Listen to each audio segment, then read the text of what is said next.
ажигчгүй хэлж суугаад. Байрны тухайд хөлсийн төлөөл би амьдарч байгаа.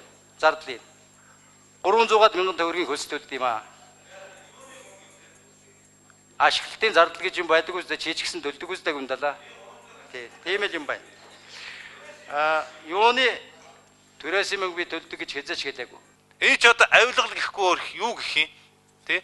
Ингээд Монгол улсын хууль зүйн сайд хүн зөв зүгээр юм ингээ яриа сууж байгаа хэн одоо Монголд авилгалаас салъя гэх юм хэн хууль журам биелүүлэе гэж явах юм?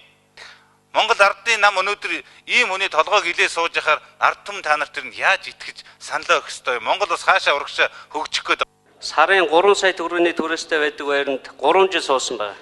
Одоо ч гэсэн сууж байгаа. Би бол ямар нэгэн мөнгө төлдөггүй зардлаар нь суудаг гэж хэлж шít. Тэгээ ийм имийг бол авилгал гэдгийг маань нэмд урсаад. Өөрөөр нэрлж болдгоо шít. Мэдээж жигсаалтын тэргүүн дэвас үүгт тулд маргахан аргагүй Монголын тэргүүн баян билээ. Борог оволдыг ганцаараа эцсэн оюу толгой гадныхан төгсөн Лондонд хауста тэрээр сонгуулийнхаа үрэг их орондоо сайхан амьдрья гэж байгаа нь сонгогчдоор даажгинж байна гэлтэй. Батболд хүүтэйг нийт 11 сая дарганаар MCS-ийн байранд суудаг. Үүний дотор арчилс намынхан ч байгаа.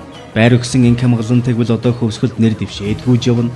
Ер нь эм түүх бүр эрт ерөнхийлөгч инквер ерөнхийлөгчийн сонгуульд ялагдаад дараа нь Чингэлтэд нөхөн сонгуульд орох гэхэд тэр бүлэглэл эдийн засгийн алуурчин мэрэгжилтэд зоригтыг оронд нь оруулж гаргаж ирсэн цагаас ихтэй.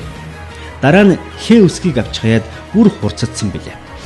Монгол ардын намын жигсаалтын дор хэн нүүгдэж байгааг та одоо ойлголоо. Ийм л хөөр хэлэлтэй байна да.